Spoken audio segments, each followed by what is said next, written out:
वैसे चौथेपन जाइए नृप कानन, चौथेपन चला जाना चाहिए वन को, घर की आसक्ति छोड़ करके। लेकिन बोले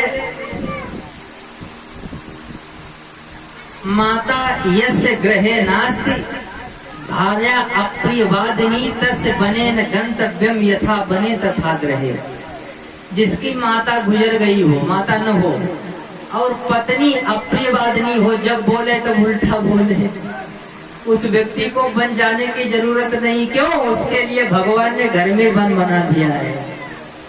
वो घर में भजन कीर्तन करे, मुक्त हो जाएगा। बोलो राधे राधे। तो भार्या यस्ति माता यस्य गृहे नास्ति भार्या अप्रियवादिनी तस्य बने न गंतव्यम यथा बने तथा गृहे। न जाने कब शेर चीता झपट्टा मारे वन में, डर रहता है ना, वहाँ डर के पूजा करनी पड़ेगी जब करना पड़ेगा। और यहाँ पत्नी न जाने कब बेलना मार दे, कब फुकनी मार दे, कब लड़ोआ मार दे, तो यहाँ भी डर है। तो जहाँ पर डर करके जब किया जाए तब किया जाए, वो है वन। तो समझ लो भगवान ने आपके लिए घर में बना दिया है वन। बाहर जाने की जरूरत नहीं, घर में तपस्या करो। इसलिए आजकल लोग नहीं जाते ज्यादातर। क्यों? घर में ही बन गया। अब बिटिया पढ़ी लिखी सब होती है ना, बात वो अपनी रखेगी, पति की मानेगी नहीं, वो अपनी, और झगड़ा तो हमेशा चलता ही रहेगा।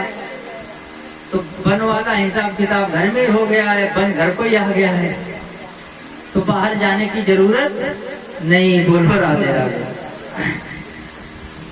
1 करोड़ वर्ष राज्य किया, अपने बेटा सुमति को राज्य सिंहासन दे दिया और गए हैं पुलहाश्रम तपस्या के लिए।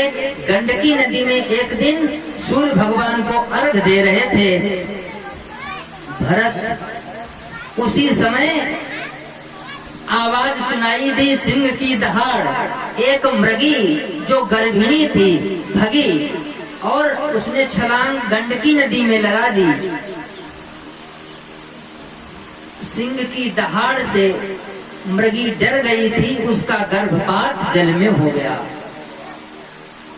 मृगी भाग करके गई और एक गुहा में जाकर के गुफा में मर गई। अब जो शिशु था उसका शावक मृगी का, वो नीचे जाए जल में ऊपर आए, भरत ने उठा लिया। क्यों? संत का कार्य होता है बहे को रोकना, गिरे को उठाना, दया करना संत का लक्षण होता है। उठा लिया, कुटी पर ले आए। देखो कुटी पर ले आए, बचा लिया था, संत का कार्य पूरा हो गया था। लेकिन उससे प्रेम कर बैठे। अब वो बालक की सेवा करने लगे। उस मृग शावक जो 200 माला करते थे वो 100 में रह गई धीरे धीरे। क्योंकि थोड़ा भी समय उसको भी देना है, घास चुगाना है, भोजन करना है, कराना है, उसको टहलाना है, खिलाना है।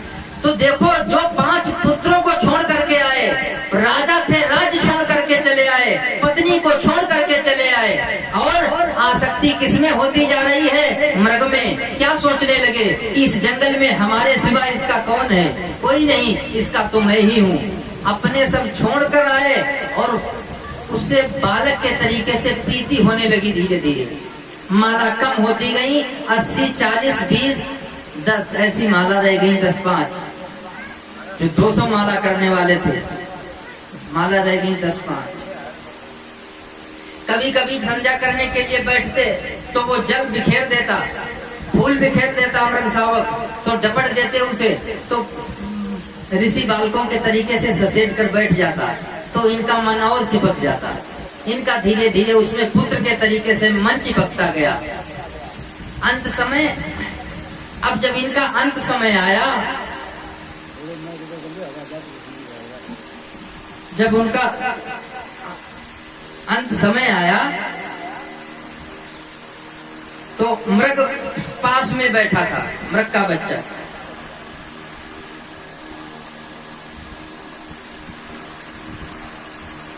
मृग का बच्चा पास में बैठा, अंतिम समय है। अब बेचारे सोच रहे थे कि मेरे जाने के बाद इसका क्या होगा, मेरे बाद इसको कौन देखेगा। अंते यामती सागती, जिस समय आपकी फोटो खींच रही हो उस समय मुस्कुरा दोगे, मुस्कुराती फोटो आएगी, नाक भौ बना दी, नाक भौ बनाती फोटो आ जाएगी। अंते यामती सागती, अंत समय में मृग का चिंतन करते करते प्राण चले गए, अगला जन्म भरत को मृग योनि में लेना पड़ा। बोलो राधे राधे।